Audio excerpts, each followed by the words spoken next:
This is Justified by Jury. We will begin the first installment of my new series, Unfortunate Demise, which will detail different artists who have passed away in an unfortunate, unforeseen incident. In today's episode, we will detail the life of Lisa Left Eye Lopes, 1/3 of the chart-topping female group TLC.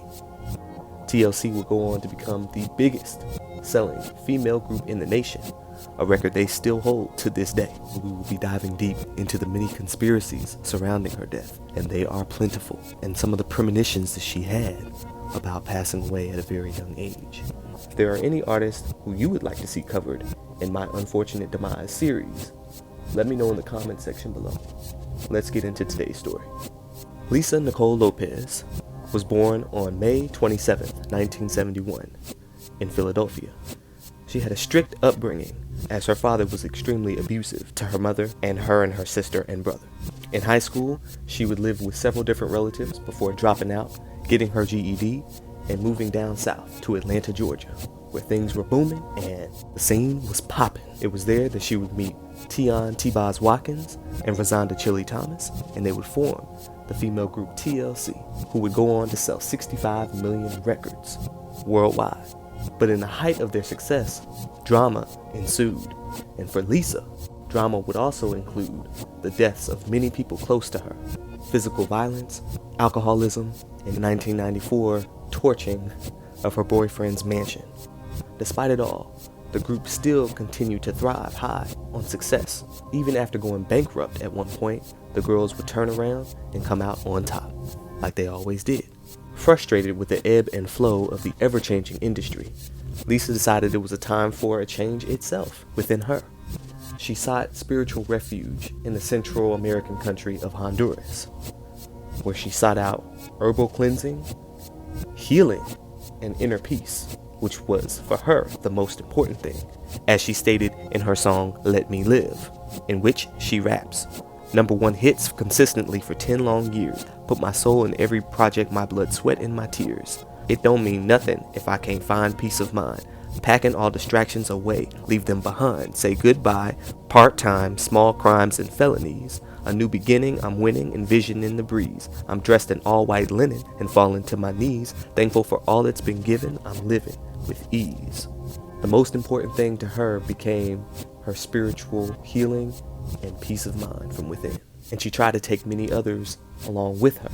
Even her uncle Anthony, who accompanied her multiple times to Honduras, decided in May of 2000 that he would move there permanently. He was a disabled war veteran who watched over her investments. You see, Lisa had a lot of things going on. She had bought property and had plans to turn it into a youth activity center.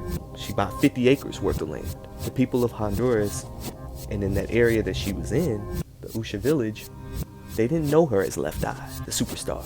They just knew her as simply Lisa, and they loved her for her contributions to the area, especially in the wake of Hurricane Mitch that came through in 1998, destroying much of the area.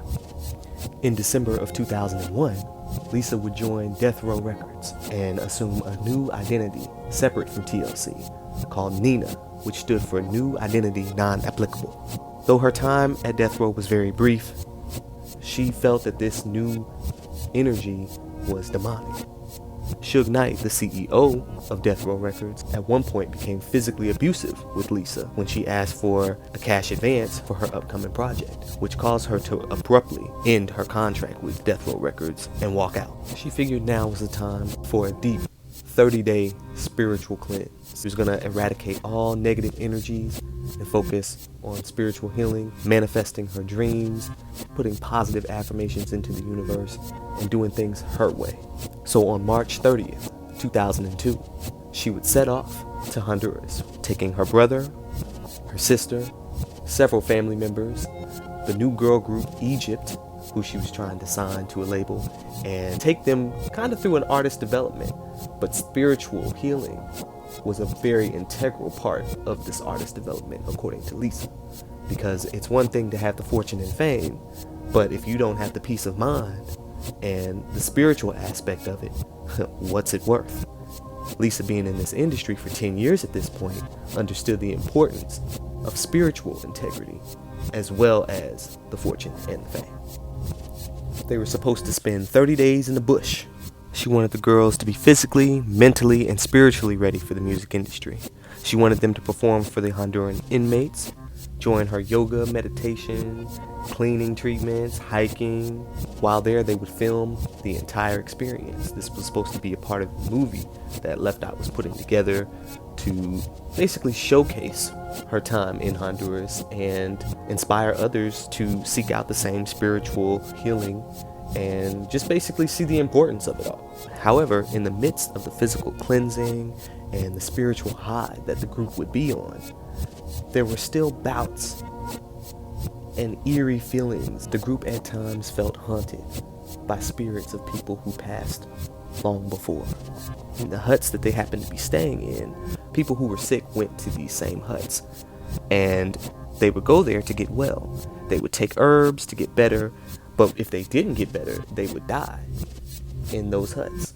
And so the groups would feel spirits, especially late at night. There was an overall uneasy feeling, and this would translate to several different people in their group having premonitions, visions, and even dreams that involved death. Fortunately and unfortunately, one of the things that Lisa spoke about being in that area of the Usha village was that anything that you have, anything that you think, that you put a lot of thought process to, seems to manifest itself. This would lead to these very eerie premonitions manifesting themselves several times in the coming weeks in Honduras. April 6th, 2002. The night was very dark. The air was described as foreboding. The group loaded into a van, driven by Lisa's personal assistant, Stephanie. They had been driving for a while on these dirt roads. Now, these Honduras roads are not like U.S. roads. Every road is a dirt road.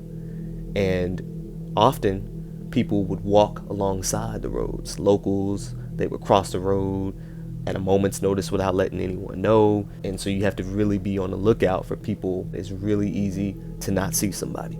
And that's exactly what ended up happening. A family was crossing the street, and most of its members had made it across the street, but 3 others decided to stay in the median. As Stephanie was passing them, the little boy decided to run across real quick, but he didn't make it, and Stephanie ended up hitting him. Several of the members jumped out of the car. Lisa grabbed the little boy, who was bleeding from his injuries, and cradled him in her arms as they took him to the hospital, where he was pronounced brain dead. The very next day, his mother and family made the fateful decision to take him off life support. And Lisa paid for the funeral arrangements, gave the family some money, and everybody felt guilt. Lisa felt extremely responsible. To make matters worse, the little boy's last name was Lopes. Now, at this point, unbeknownst to anyone else, Lisa felt like an evil spirit of death had been chasing their entourage the entire time that they were in Honduras. She would eventually tell her brother Ronald that she had a dream of 2 lions that bit off 2 heads. And she told him that she thought something was going to happen to somebody on the trip, but that she thought it would be 2 of the members of Egypt that would be the victims in this event, because 2 of the members of the group are Leos and 2 are Geminis. So she felt like something was going to happen involving them. She was trying to put the pieces together in her head, but could not. But after the death of the little boy, whose name was Bayron Lopes, she figured that the evil spirit was not coming for the 2 members of Egypt. Rather, the spirit was coming for her, and that her warning was the death of the little boy. However, Lisa was not the only one to feel premonitions of death. One of Lisa's cousins, Jasmine Brody, took these events the hardest. Not only could she feel the presence of the deceased in the huts, but also in the air. It made her extremely uncomfortable and afraid her entire time there. That, coupled with the recent death of Bayron Lopes, proved to be too far great for her to bear. She would end up packing her things and returning back to the States on April 13th, 2.5 weeks before the group was set to return. The fears of Jasmine and several of Lisa's family members would manifest themselves for the second time on April 25th, 2002. Lisa rented a Mitsubishi Montero to take her and 9 others to Sambo Creek to sightsee with the natives, do a photo shoot for Egypt, and Egypt were scheduled to perform. This Mitsubishi was a stick shift. There actually ended up being a recall on this model later on because the gears were known to lock up on this model. The Consumer Reports gave the Montero Limited a not acceptable safety rating as it was susceptible to rollovers. There were 10 people in the vehicle. In the front seat, you had Left Eye. In the front passenger seat, you had one of the cameramen. In the second row, you had all 4 members of the girl group Egypt. On the lap of one of those members, you had Lisa's sister, Reina Lopes.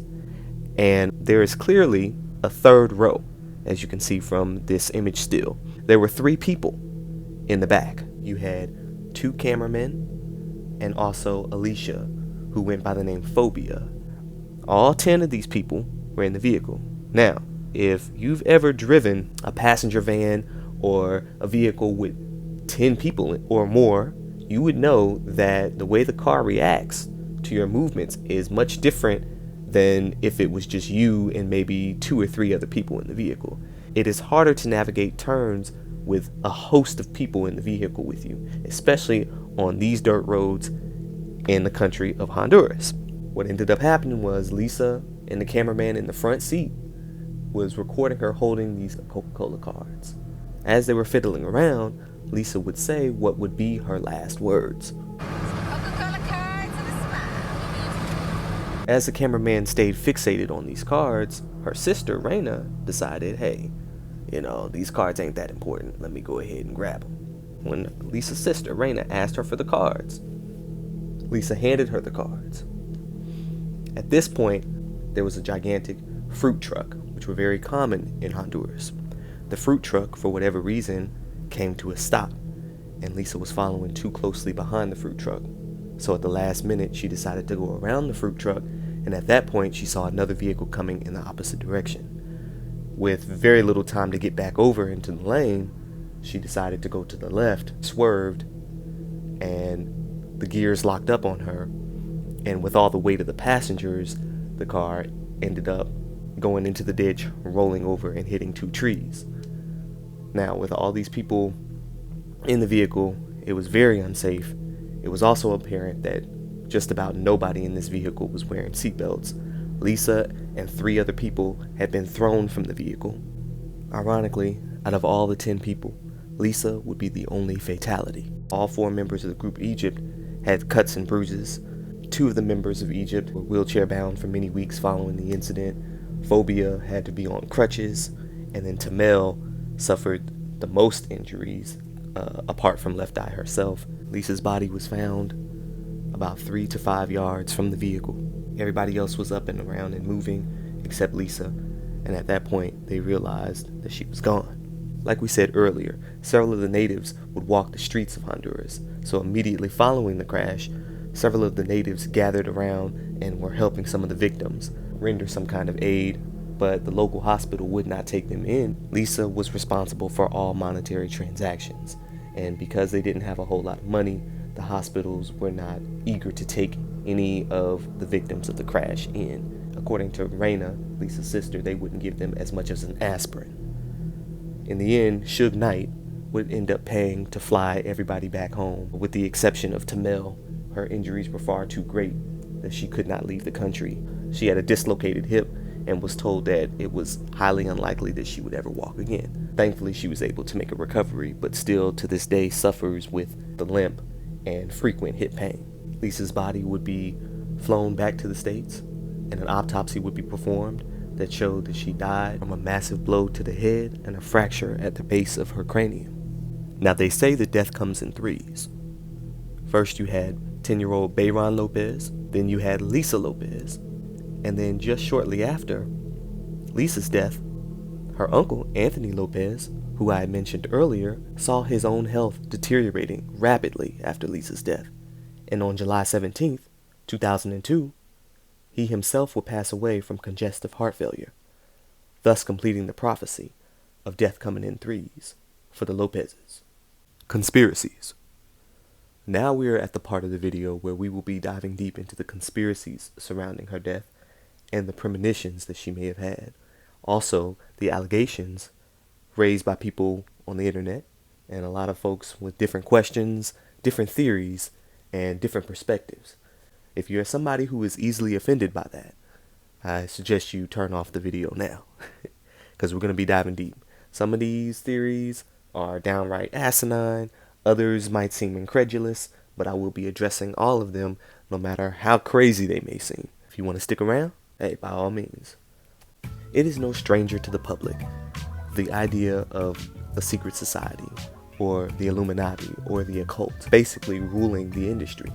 And it's widely believed that anytime a deal is made, presumably a record deal or an entertainment deal, or a deal to make somebody larger than life, you must make it with an entity. And that entity, presumably Satan, would require a blood sacrifice upon the deal being made. Now, as I mentioned earlier, TLC became the biggest selling female group in the US, the biggest selling R&B female group worldwide. Okay, the day that Lisa got her record deal, her father, Ronald Lopes, who had been living in North Carolina at the time with his cousin, got into a verbal dispute, and his cousin ended up shooting him and killing him. Although his death devastated Lisa, some people online have speculated that because her father was verbally and physically abusive to her mother, that he might have been offered up as a sacrifice in order for her to secure the record deal. The way that it is widely believed that these sacrifices work is that the individual or individuals would go before an entity, they would offer up their sacrifice, and the entity would ensure that the sacrifice takes place spiritually. So even though Lisa was several hundred miles away from her father when he was killed, if she made a deal with the devil that he would be the sacrifice, he would be killed no matter what, but the devil would ensure that he had Ronald's soul. Several different artists have been accused of offering up other people as a sacrificial lamb in order to achieve modern success, from Beyonce and Jay-Z all the way down to the Beatles. Lady Gaga's best friend, Lena Morgana, had taken her own life just before Lady Gaga would take off and become the cultural icon that she is today. Well, Lady Gaga, who didn't really have much of a style at the time of her best friend's passing, would then adopt her entire image and incorporate it into her image, leaving many to speculate that she offered up her friend as a sacrifice. There are a multitude of entertainers that have either directly caused the death of somebody or have been involved in that person's death in some way, shape, or form, who have gone on to have pretty decent careers despite crimes or accidents that have taken place. I've recently gotten into a bit of a disagreement with a fellow TLC fan who strongly believed that Lisa offered herself as a sacrifice for Egypt to take off the ground. She brought up Luther Vandross as an example. In the 80s, Luther came across a young talent named Jimmy Salvamini. He was an Italian guy, and he sang straight R&B, and he was such a hit that Luther decided to sign him himself. And so, after working with him and completing his album, and again trying to get this artist off the ground, he decided to take Jimmy and his brother Larry, who acted as his manager, to the studio one last time to put final touches on the album and give it the final listen. Well, on the way there, Luther happened to be driving, and for reasons unknown, his Mercedes veered across the double yellow center line of the two-lane street. It turned sideways and collided with the front of a Mercury Marquise that was headed southbound, then swung around and hit a 1979 Cadillac Seville head-on. Luther and Jimmy were rushed to the hospital, but Larry was killed instantly in the crash. For some reason, a lot of people don't know about this situation. I mean, hell, I didn't know about this situation. But here you have an individual who's the artist. They are signing a new artist. They're driving the new artist. And something happens with the car where it rolls over and someone is killed. Now, the problem with this theory, though, is that neither Jimmy Salvamini nor the group Egypt really got off the ground after the incidents. You know, Egypt is largely unheard of, and so is Jimmy Salvamini. I mean, I didn't even know who the guy was. So to insinuate this theory, I don't know about it. I don't know about that. Nor do I think that Lisa would sacrifice anyone, much less her own father. His death affected Lisa heavily, and she commemorated him in her song A New Star Is Born. But Lisa would go on to experience a whole lot more death in her life. She started to believe that she was cursed. November 11th, 1993. Lisa and her cousin Tangi Foreman were riding around in Decatur, Georgia with her then 10-month-old son Jose when Lisa made a pit stop to go inside and run a quick errand. Where she parked was on a hill. While waiting outside for Lisa, her cousin Tangi was tending to her son in the back seat when she accidentally knocked the car out of gear and it began to roll backwards down the hill. In a panic, Tangi grabbed her son and jumped out of the vehicle. They both hit the pavement pretty hard. Even though Tangi's intentions were heroic to save her and her baby, the impact from hitting the pavement caused the baby to need medical attention. He was rushed to the hospital where he would end up passing away. Feeling partially responsible for the incident, Lisa would collaborate with her cousin Tangi on a song called No Tighter Wish, which was released on the soundtrack for the movie Kazam in 1996. In 1997, Lisa would introduce Black to the world for the first time in the music video for Lil' Kim's song Ladies Night, in which Lisa would do her own rap, and it was extremely iconic. To celebrate the recent success, Lisa decided to host a party on Lake Lanier, Georgia's largest lake, but it's also the deadliest lake. Lisa's mother had remarried, and now Lisa, Ronald, and her sister Raina had a stepbrother named Pedron. Pedron was 18 years old, an honor roll student who had just graduated high school that week, and he was going to go down to Atlanta to spend some time with Lisa and Raina because he hadn't seen them in a while. The group rented some Sea-Doo jet skis for some fun on the lake. He got on a jet ski with one of Raina's friends, and they rode out. No one saw what happened, but Raina's friend came back screaming saying Pedron went under the water and didn't come back up. Neither her nor him were wearing life jackets. Search and rescue teams were out on the water for 3 days before finding his body. Mortified, Lisa again felt cursed and somewhat responsible for his death. Now she had 3 different individuals in her life connected to her in some way who have now passed away, and this is happening more frequently in her life. She decided to commemorate Pedron with a tattoo on her right shoulder. But then it begs the question, was Pedron a sacrifice to ensure the success of the group Black? I mean, they were just getting signed, and they were just getting off the ground. But I don't necessarily think so, because Black would not get their official green light until 2 years later with the release of their 1999 hit, 808. Yet and still, death seems to follow Lisa and those closest to her like a hawk in the sky. What was really going on? Was there something in the water? Was this something that was spiritual that was going on? What was the laws of the universe trying to tell her? It was after this incident with Pedron that Lisa decided to go seek spiritual counsel, and that is where she came across Dr. Sebi, who is infamous for his teachings, herbal healing, and even his claim to be able to cure AIDS. And many people believe Lisa's association to Dr. Sebi put an even bigger target on her back. The irony in that is just, wow. That's how the devil gets you. A lot of times, he goes for the strongest ones. And then there's the Coca-Cola theory. Was Coca-Cola a big-time soda corporation, perhaps the biggest one in the world? Were they somehow behind her death? Was it a spiritual connection between her and Coca-Cola? It might sound absurd, but there are a few web sleuths that have connected her death to that of Melanie Thornton just months earlier.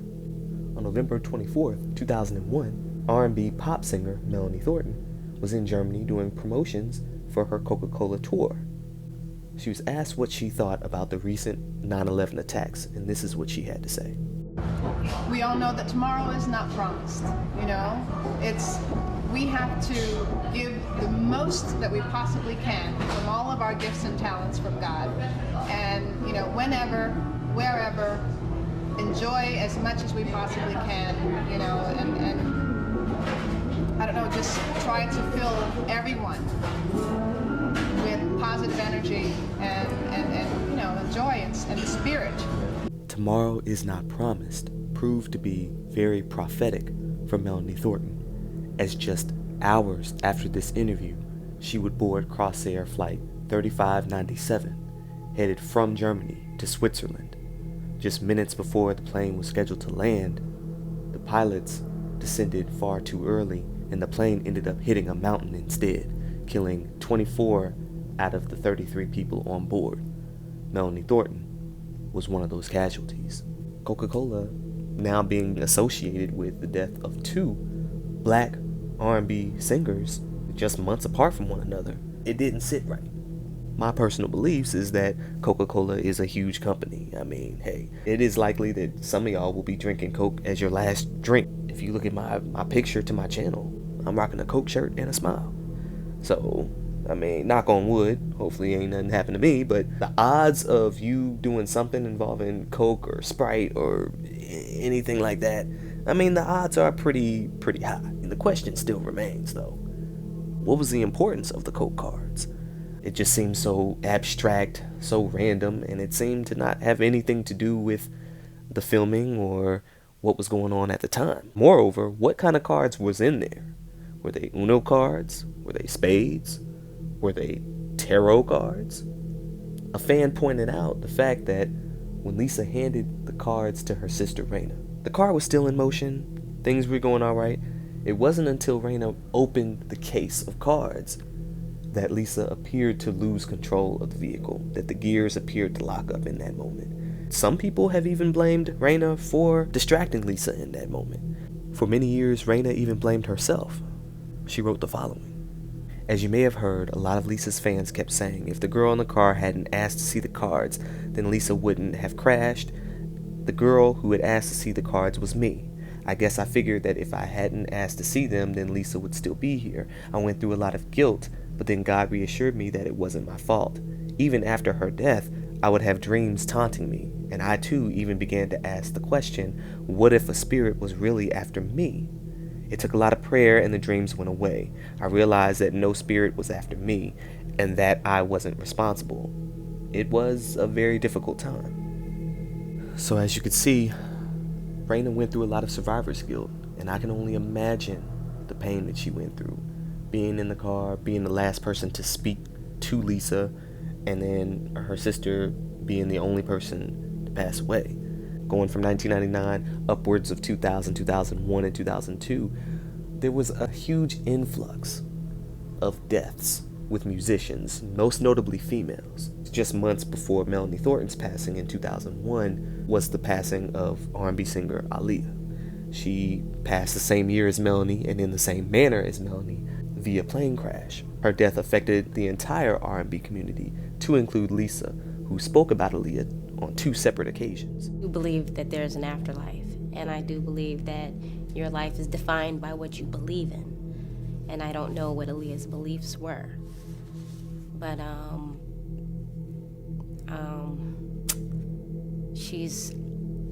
I'm sure that there are people who are close to Aaliyah who will definitely feel her presence, even though she's not here in this physical realm. Music can be very healing, and I hope that when people listen to my album, that it gives them a very good feeling, no matter what kind of situation they may be in. Even if they're just at a pool party and everyone just wants to have a great time. You know, I hope that people can put my album in and just listen to it from top to bottom and feel good. Premonitions.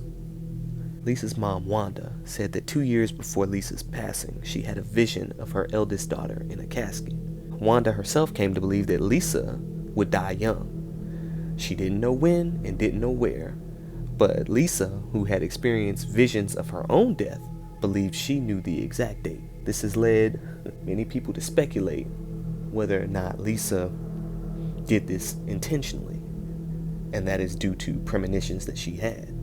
Very early in her career, Lisa wrote a rap. Now in this rap she said, "I'm close to the ledge with fame. It's hard to maintain. Shit has got me on edge. Heart racing now, don't know what to expect or what's next. Visions of me, victim of a fatal car wreck." Apparently there was a conversation where Lisa said that there were times where she felt like running off the side of the road, and that if it was a car accident, that people would say that it wasn't her fault because it was an accident, but reassured herself that no, It's not the way to go. I'm going to stay and I'm going to tough it out. But apparently she had had this thought quite a few times throughout her career with TLC. In the 2001 song Life is Like a Park, she rapped the words, "Never suicide, that's the easy route. There's always another way out. Think about it." How y'all feel about that? Did Lisa know that her time was coming? I mean, clearly she had premonitions when she was in Honduras, but would she willingly put the lives of her friends, her family, her sister in danger? Would she really be willing to do that? Or maybe she knew that only she would be the one that would pass away. I think it is interesting, and I do feel that this death was a spiritual death. I will say that.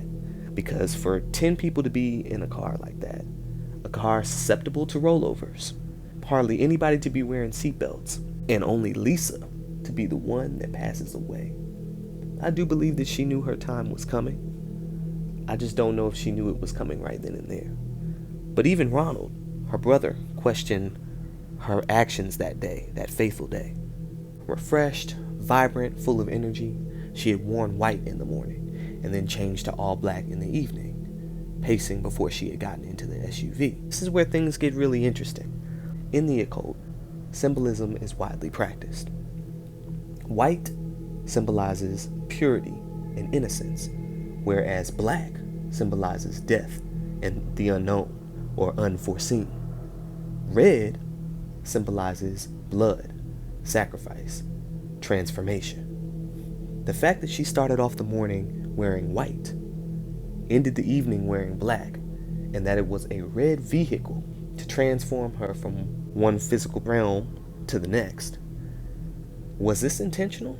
Was this something that she dabbled in? Left Eye was extremely big on numerology, and in numerology, the number 9 is the highest level of change. She passed away on the 27th day of the 30-day journey. For the number 27, the numbers 2 plus 7 would equal 9. Did she believe that she was going to die that day? She was telling her assistant at the last minute that the car that they needed had to be a red car. Y'all gonna need the van? No, we need the red car. That was shown in the documentary. But what isn't shown is at the same point that she tells Stephanie she needs to order the red car, she also pulls Stephanie to the side and says, "Hey, take your car, go to the spot that Egypt was going to perform at, cancel the gig, and tell them that we're not doing it." Apparently around this time, this particular venue that they were going to go perform at didn't have telephone. You had to go to the venue to set your reservation and go to the venue should you need to cancel your reservation for any given reason. So Stephanie and a friend went to go do that. And it was when they were coming back from having canceled the gig that they happened to stumble across a red car overturned. At this point, Stephanie gets out of her car because she spots the landscaper, who speaks hardly any English. And the only thing he could say to her was, "Lisa gone, Lisa gone." And we're like, "What the hell do you mean, Lisa gone?" And that's all he says. And that is how Stephanie found out about Lisa's passing. But this begs the question, why would Lisa cancel the gig at the last minute? If we look at this image still, we see the girls are all dressed up, dolled up, glitter, looking glitzy, like they finna go do some things. Why are people loading into your car, glitz and glammed up, thinking that we finna go perform, thinking that we're finna go do some photo shoots? We're all glitzing and glammed up for what? What's the purpose? If we're not going to the gig, then where are we going? I'm sure that there's a very simple explanation as to why this was. I'm sure that the group members probably knew. It was explained that they were going to go to Sambo Creek and get aerial shots, so maybe the crew, they just decided to just do that, but just not do the performance. Who knows? There are a lot of different theories, a lot of different premonitions, and a lot of this stuff gets so deeply spiritual that we might not ever truly know the answer. But my strong belief is this. I believe that Lisa knew that her time was coming. I believe that she had a feeling that she was going to die young. And that if she had to choose any place to transform to the next realm, she would have chose for it to be in Honduras. where she felt the most free, the most at peace, and the most at home. However, I do not believe that she would willingly put the lives of her group members and everybody else in danger for a suicide pact. I don't believe that to be in her nature. A lot of tragic things took place in Lisa's life. I just believe that in that moment, she, if you look at the image still and you slow it down, she kind of looks, I'm not going to say lethargic, but she just kind of looks zoned out, like out of it. You know, I think that it was just an unfortunate accident that happened at the last minute. And her extreme diet may have affected her reaction times. And I think that the only thing she knew to do in order to save everybody from a head-on collision was just go right into the ditch. She gave up her life to ensure that others were saved, and that was her last act of kindness. Some of you guys might not see it that way, but it's very unfortunate, and I do believe that if she were still here today, that she would have moved to Honduras permanently a long time ago. This is justified by jury. Let me know your thoughts. I know we got real deep in this. There's a lot of stuff to unpack. There's a lot of stuff that people didn't know, and there's still more things that are coming out that we're finding out about, and just all of it's very eerie. I advise you guys to go watch the Last Days of Left Eye documentary to get a good feel for who she was spiritually, because a lot of us, we only saw what we saw in the media, and that version of her is not the only version, and a lot of people didn't know that she was this deep spiritually. Check it out when you get some time. This is part 1 for the Unfortunate Demise series. I thank you guys for being patient, bearing through it, listening, and y'all know how to hit that like button, y'all know how to hit that subscribe button. If you want to, do so. I'll see y'all on the next installment.